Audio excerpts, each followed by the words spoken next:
आरा पहुंचे लौह कुश यात्रा को लेकर भाजपा जिला कार्यालय में प्रेस वार्ता की गई। प्रेस वार्ता के दौरान जिला अध्यक्ष दुर्गाराज द्वारा जानकारी दी गई कि लौह कुश यात्रा गुरुवार को भोजपुर जिले में प्रवेश किया और जगदीशपुर में कार्यक्रम किया गया। रात्रि प्रवास दावा में हुआ। इसके बाद शुक्रवार को यात्रा का आगमन आरा में हुआ। आरा के बाद यात्रा बिहिया शाहपुर होते बक्सर जिले में प्रवेश करेगी। लौह कुश यात्रा के संयोजक जेपी वर्मा द्वारा प्रेस वार्ता कर बताया गया कि प्रदेश अध्यक्ष सम्राट चौधरी द्वारा यात्रा को हरी झंडी दिखाकर रवाना किया गया।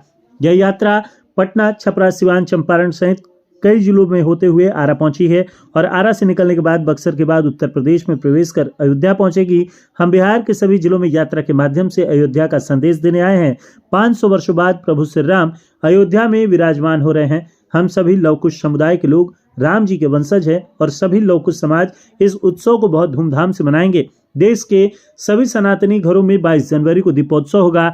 आज देश विकसित हो रहा है। हमारे पास इतना अनाज है कि हम दुनिया को 6 महीने तक खिला सकते हैं।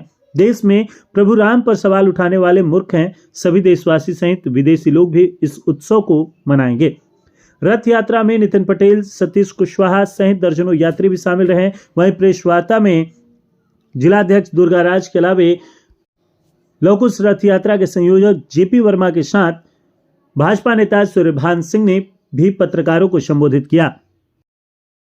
आज हम लोग भोजपुर जिला में जिला मुख्यालय में लौह कुश यात्रा पहुंची है और ये जो लौह कुश यात्रा है, राम मंदिर का निर्माण हो रहा है 22 जनवरी का, उसी को जन जागरण अभियान के रूप में अभियान चल रहा है, जिसमें हमारे इस रथ यात्रा के प्रभारी और संयोजक जेपी वर्मा जी हैं और इनके साथ नूतन पटेल जी हैं और सतीश कुशवाहा जी हैं, नरेश महतो जी हैं। ये सारे लोग बिहार की राजधानी पटना से माननीय प्रदेश सदस्य सम्राट चौधरी जी के द्वारा यात्रा को हरी झंडी दिखाकर रवाना किया गया और ये रथ पूरे बिहार में सभी जगह घूमते हुए आरा पहुंची है। यात्रा के दौरान रथ जहाँ माँ सीता प्रकट हुई थी उस स्थल पर भी लोग गए हैं और सभी जगह होते हुए आरा पहुंचा हुआ है और ये रथ यहाँ से प्रस्थान करते हुए बिहिया और शाहपुर के रास्ते बक्सर प्रवेश करेगी और वहाँ से ये लोग अयोध्या कूच करेंगे। कल हम लोग का भोजपुर जिले में रथ का आगमन हुआ है, जिसमें जगदीशपुर में कार्यक्रम था, दवा में रात्रि विश्राम था और आगे विशेष रथ यात्रा के बारे में हमारे जेपी वर्मा जी जो है ये कार्यक्रम के बारे में विशेष रूप से अपनी बात रखेंगे। जिस समय से भगवान राम की प्राण प्रतिष्ठा के जिक्र हुआ भारत में, हम लोग सारे बिहार के लौह कुश समाज, चूँकि हम लोग लौह कुश के वंशज हैं, राम के वंशज हैं, तो सारे आदमियों को हमने बुलाया और मैं इन लोग कहा कि यह त्यौहार का क्षण है, जिंदगी में ऐसा क्षण कभी नहीं आएगा। 500 वर्षों से भगवान राम की मूर्ति त्रिपाल के अंदर कैद थी, तो हम लोग इसके लिए सारे बिहार के लोगों को लौह कुश के साथ लेकर, सभी जातियों सभी समाज को लेकर हम अयोध्या का संदेश देने आपके यहाँ आए हैं।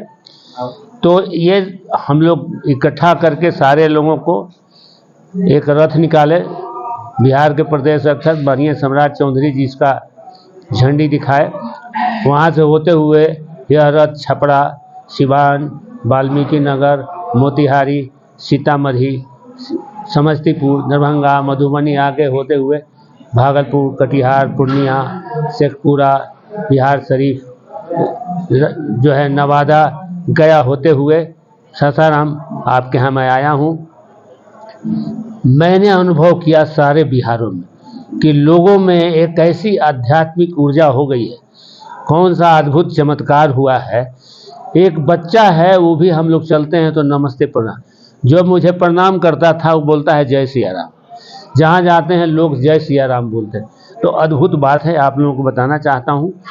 और यह ऐसे समय में ये प्राण प्रतिष्ठा हो रहा है जब पूरे संसार में एक दूसरे को नीचा दिखाने के लिए भारी अति प्रतिस्पर्धा हो रहा है। ऐसे समय भगवान ने ऐसी शक्ति नरेंद्र मोदी के दी अभी नरेंद्र मोदी के मैं आदमी नहीं मानता हूँ, वह दिव्य शक्ति है, अद्भुत क्षमता रखने नरेंद्र मोदी के पास है, जो बिल्कुल आज उपवास रह के जो इन्होंने प्राण प्रतिष्ठा का पीड़ा उठाया है। जिस दिन प्राण प्रतिष्ठा हो जाएगी उस दिन से भारत में आध्यात्मिक ऊर्जा भर जाएगी। ऋषि मुनियों का आदेश है, यहाँ रामकृष्ण पैदा लेते हैं, यह बच्चा बच्चा अध्यात्म जानता है। भारत की संस्कृति की रक्षा करने वाला अगर कोई है तो भारतीय जनता पार्टी, और भारतीय जनता पार्टी के में जो है हमारे नेता नरेंद्र मोदी जी हैं।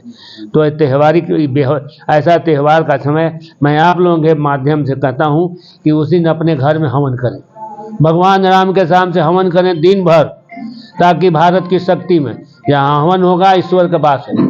मनुष्य आदमी जाति क्या खाना खाता है, चावल रोटी, भगवान क्या खाते हैं, हवन। हवन हो और शाम के अधिक लोग में दीप जलाए, ताकि भारत फिर से विश्व गुरु बन सके। और हम लोग सपना देख रहे हैं, और भारत के पास अभी भी इतनी शक्ति है कि अभी दुनिया से टक्कर लेने के तैयार है।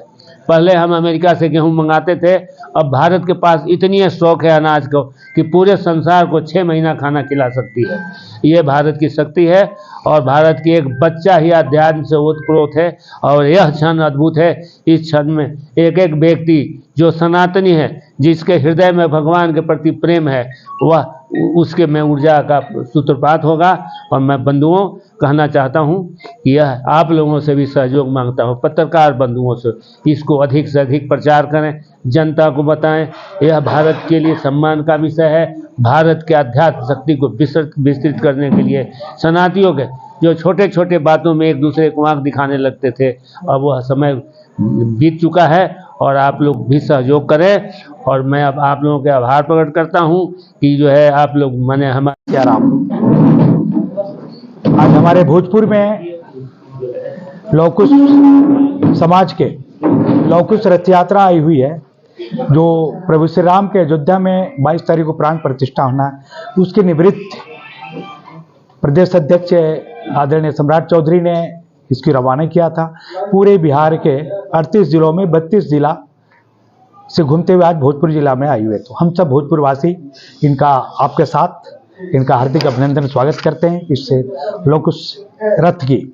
और सभी भोजपुर वासियों से कामना है कि आए हम सब मिलकर प्रभु श्री राम लला की प्राण प्रतिष्ठा के इस शुभ अवसर पर एक ऐतिहासिक गवाह बने।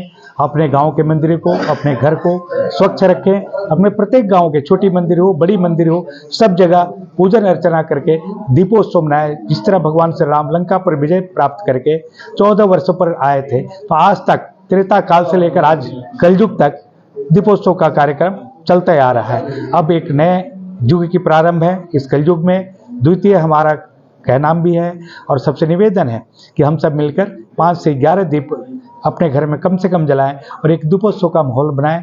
ये प्रभु श्री राम, भारत संत ऋषि महर्षियों की देश रही। सूर्यकांत जी, हर किसी की इच्छा है, कसक है कि वो 22 को रखा जाए। पीएम ने खुद अपील की है कि महज 6000 लोगों को न्योता दिया गया है, आप लोग शांति कायम करते हो, अपने घरों में मनाएं। वैसे लोग राम भक्त जो भोजपुर के हैं, नहीं जा पाए हैं, उनके लिए आरा में भी आयोजन हो जा रहा है। बिल्कुल, उस आयोजन के बारे में, उसमें भी आपका काफी सहयोग मिला, क्या कुछ कहना चाहिए? नहीं, आरा की आयोजन तो मैं तो कह रहा हूँ कि सब लोग राम लला हम में तुम में खड़क खम में सब में राम है। इसलिए हम अपने घर को ही अयोध्या मनाएं, अपने घर को अयोध्या बनाए, संस्कार से, पूजन विधि से, किसी रूप में। जैसे अभी भाई साहब ने बताया क्या है, हम सब मिलकर हवन करें ताकि भगवान की शक्ति मिले। तो इनका तो मैं तहे दिल से अभिनंदन करता हूँ। हवन करें, पूजा अर्चना करें, अपने घर को ही अयोध्या बनाएं। वहाँ इस भीड़ में जाने लायक, इस शीतलहर में कड़ाके की ठंड पड़ रही है इसमें। और भारतीय जनता पार्टी एक जिसका मैं संयोजक भी बना हूँ इस आयोजन का, और भारतीय जनता पार्टी भी विचार कर रही है कि ऐसे प्रत्येक जिला बिहार से या आप निकटवर्ती जिलों से, उत्तर प्रदेश के सटे हुए सभी जिलों से बस द्वारा, बाई ट्रेन द्वारा सबको ले जाने की व्यवस्था बनेगी, जो 22 तारीख के बाद, 25 तारीख के बाद से। ऐसा सोचना आपके माध्यम से हम लोग गाँव का भ्रमण करके जिस तरह पूजित अयोध्या से आया हुआ अक्षत घर घर वितरण हुआ, काफ़ी उत्साह देखने को मिला, और इन सब कामों से भारतीय जनता पार्टी लेकर भी जाएगी।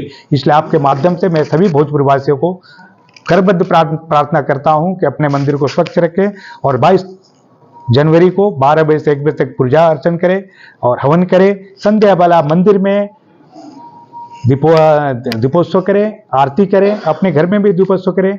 जहां नदी, तालाब, गंगा नदी है, स्वच्छ करके वहां गंगा आरती